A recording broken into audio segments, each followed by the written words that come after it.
Video starts with a background in shades of gray. Hi everyone, it's Anita from Sightless Living. Today I am going to make a stuffed roasted chicken. In red text, Sightless Living. All rights reserved.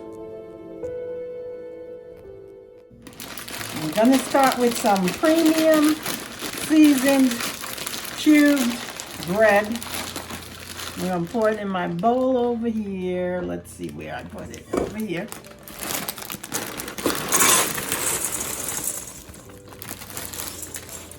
Okay.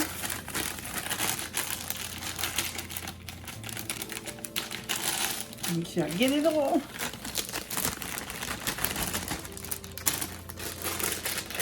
Then I'm going to throw some cranberries. Let me feel for them. Okay, I'll pour those in the bowl. I've already washed everything. So I'm going to take this bag here and throw it in my miniature countertop garbage can, which is also washed and clean.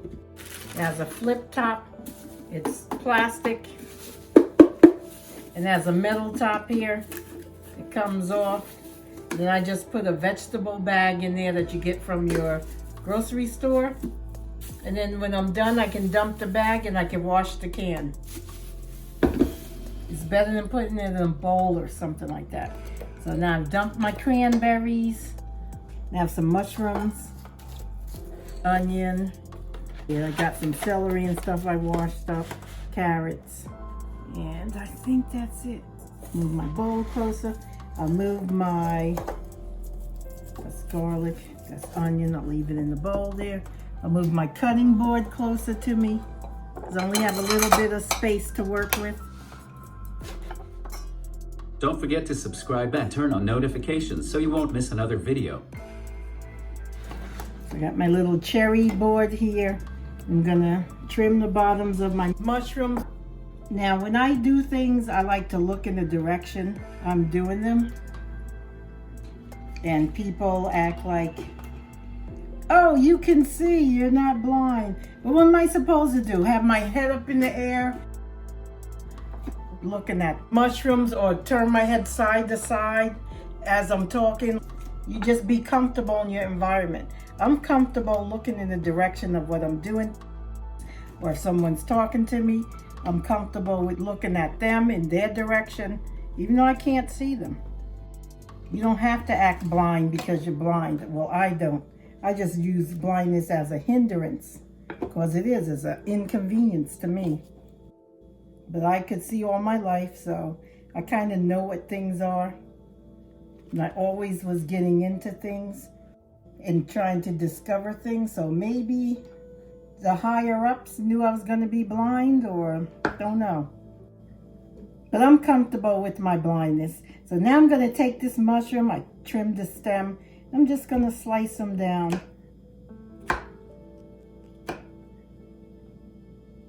And then I'll slice them in half. I don't want them too rustic in the stuffing. I just throw them in the bowl. My parents had us washed mushrooms. And trim potatoes and onions. So I just chop them up in like little cubies. But I am going to show you that yes, I can cut vegetables and throw them in a bowl. And looking at the item kind of gives me a sense of what it is, because I know mushrooms. When I do all kinds of mushrooms, these happen to be white mushrooms. I do baby bellas, cremini, shiitake. I like truffles.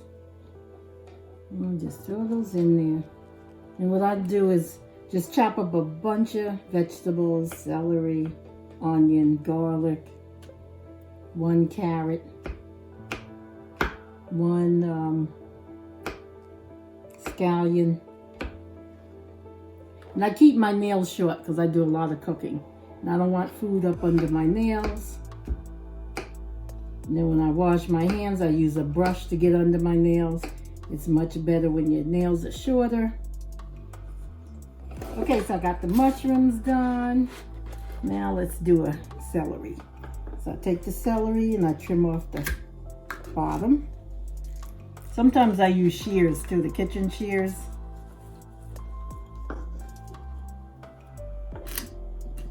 And this has like leaves at the top. You know what? I'll cut it in here first and take care of the bottom. This is the container that the mushrooms came in, which I washed. Most of my bowls are packed. Like I mentioned in my anniversary video, I want to relocate. And I just chop it up with my hands. And I just do rustic cuts. I do have all kinds of gadgets to make like little perfect cubes and things like that. So if you want to do gadgets, that's fine too. I started out doing gadgets, but then I'm like, I like to just do it by hand. I'm just cut it any kind of way. And these cook down to nothing anyway. And then sometimes I'll just chop it on the board.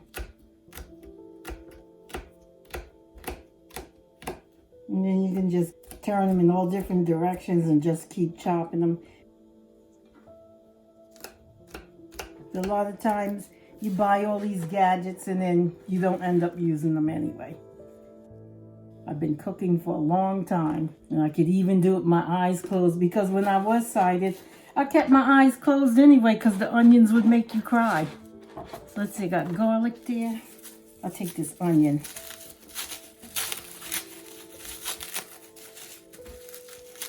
So I had this earlier and I wrapped it.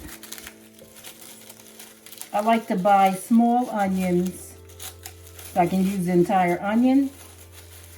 But other people in the family like big onions. I don't like big onions. I like small ones.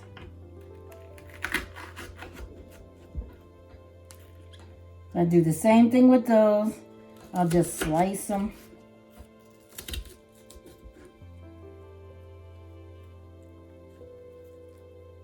Then I'll spread them out.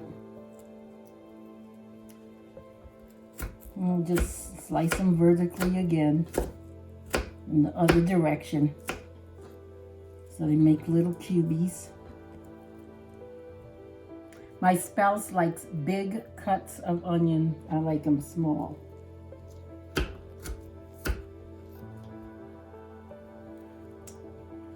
And before I finish up the onion, let me get some garlic so you can see that. Or maybe a carrot. I'll do a carrot. So I usually cut off the tops of the carrot in the bottom.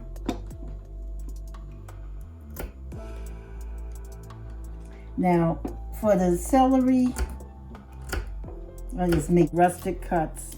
But for the carrots, I like to stay small because you don't want anybody biting into the stuffing and they're too big. And then after I make my carrot rings, I'll come back and I'll cut them one way and I'll turn it and cut it the other way. So now you have little cubes like so. I'm gonna throw that in the bowl. And sometimes they're not always perfect because I cannot see, but I do turn them. So hopefully I can cut them in quarters. And that's how I do my carrots. And I'll do one more ring and then I'll move it to the side. And I'll finish them up off camera.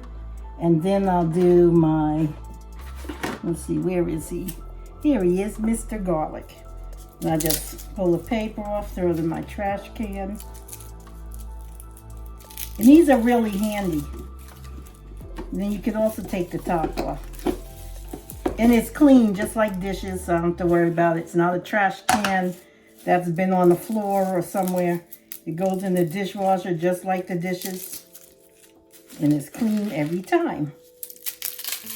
Even my bag that I had the stuffing is clean because when we go grocery shopping, we wash the groceries before they go in the cabinets and cupboards, drawers. So I'll just take a couple of pieces here. I'm gonna put it back in my little bowl here. Okay, so I got me a garlic clove.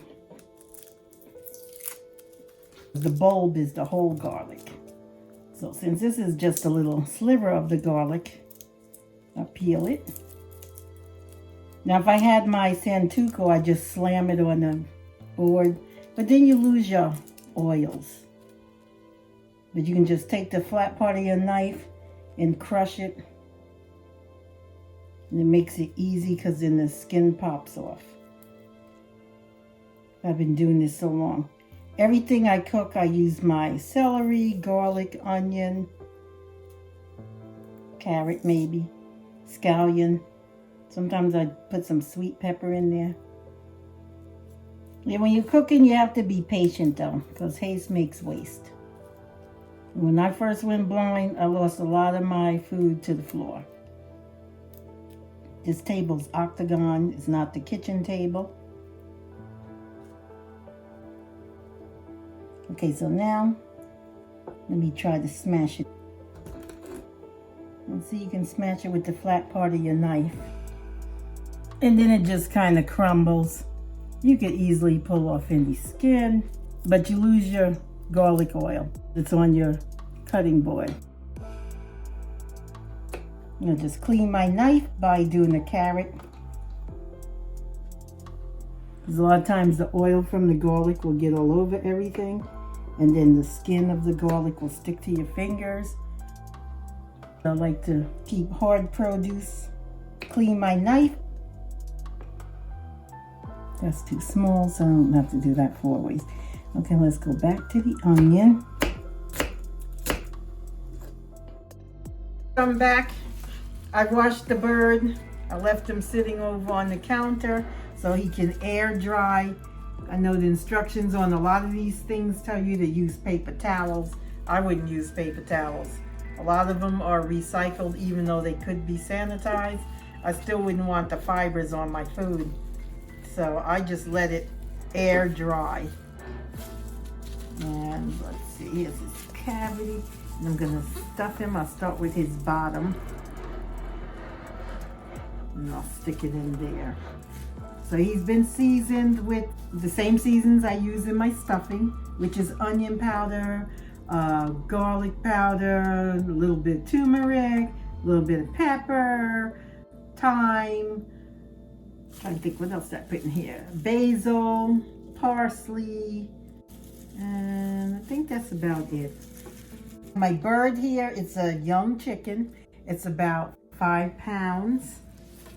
I also added heated chicken stock and melted butter to the dry stuffing. So I'm gonna stuff it in the cavity. I got my new pair of food grade plastic gloves. So I just stick it in there and stuff them up nice and pretty. Now I use all this up because, you know, you don't want salmonella and you definitely don't want to taste it.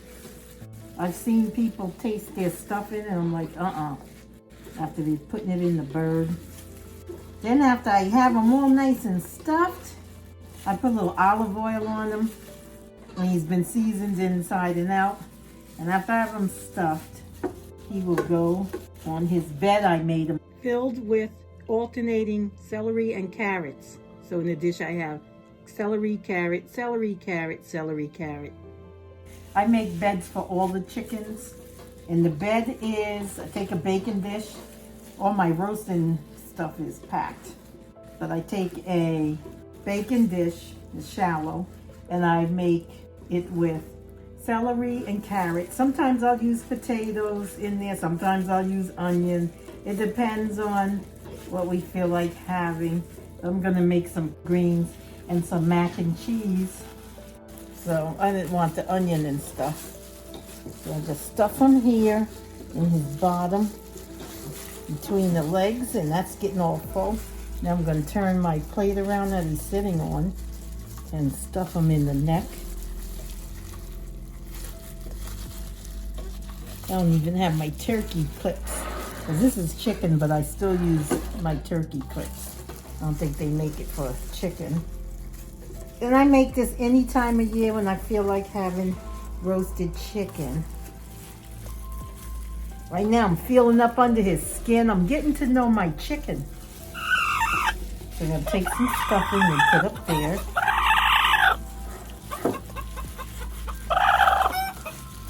Sometimes it can be tricky. I don't want to drop it on the floor or anything like that. Don't want any disasters. So I just put it there and then I just squeeze it up under the skin. Try to find the hole. Finding the hole. And I tucked his wings under him. Here's the opening. Let's see if I can get some in there. And just feed it in the holes.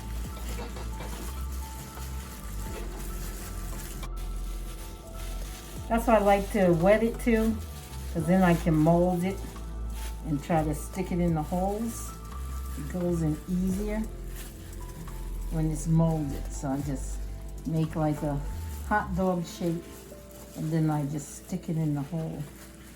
And it goes up in there. And since he's young, his skin is soft. So if I pull on it too hard, it rips. So I'm trying not to do that because I don't want all my stuff coming out of the bird.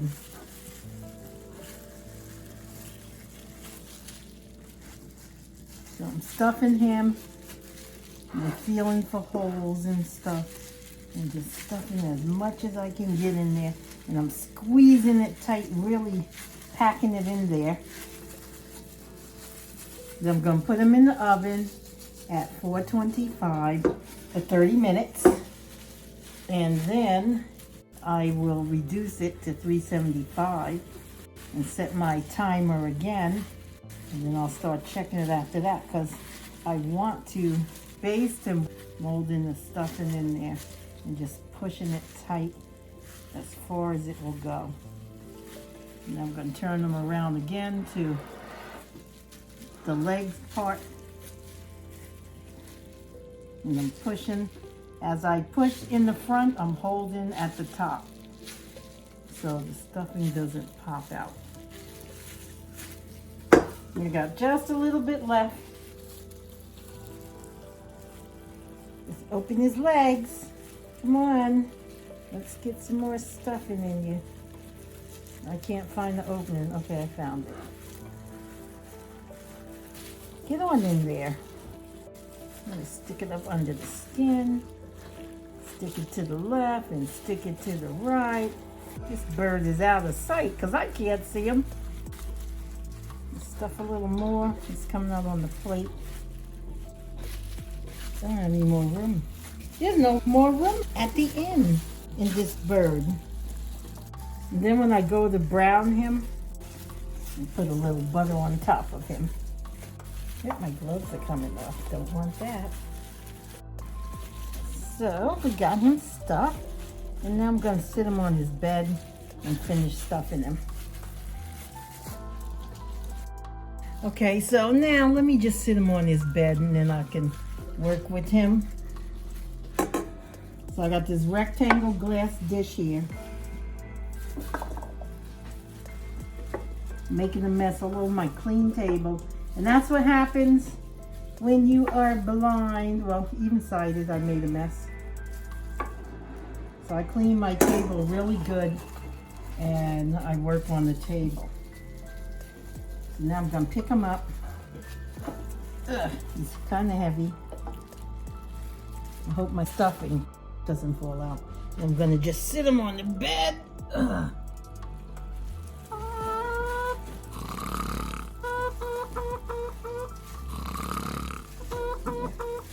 So now he's on the bed. I'll probably have to get some string and tie him up. I could tie his two legs together. He doesn't have much skin there to maybe the little tail here. I don't know. I'll see how I can work him in the oven. But if I just tie him up with some string, maybe that will keep him calm. I just like to squeeze both ends inward. So I'm taking the bottom and the neck part, which is the top, and I'm just like pushing my hands like I want to push them together. And the stuffing will go in all different crevices. I would put a blanket on him of aluminum foil, and not too tight. It would be like tented so the air can circulate.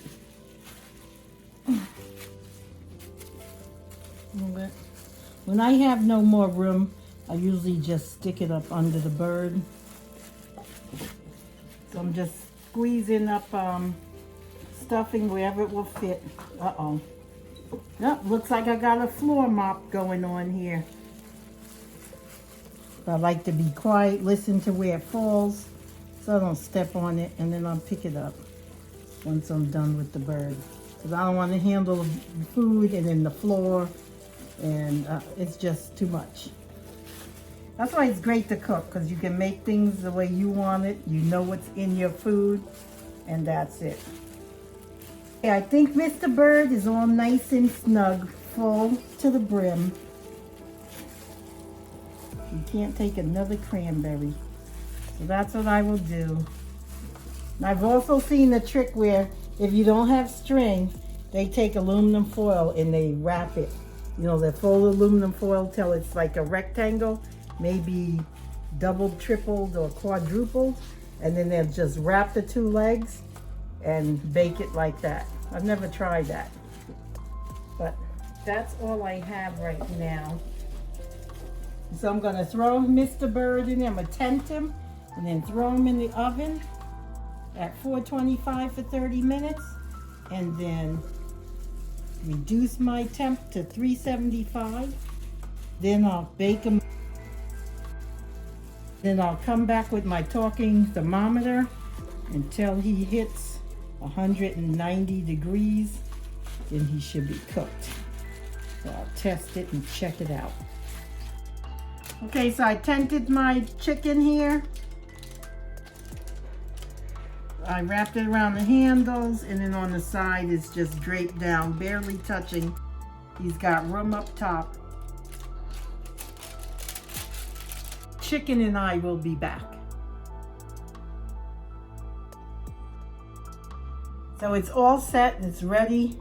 And we have the chicken, which is stuffed. Smells great. And it's sitting there resting. It's nice and golden brown. It smells wonderful, and I can't wait to rip off one of the legs.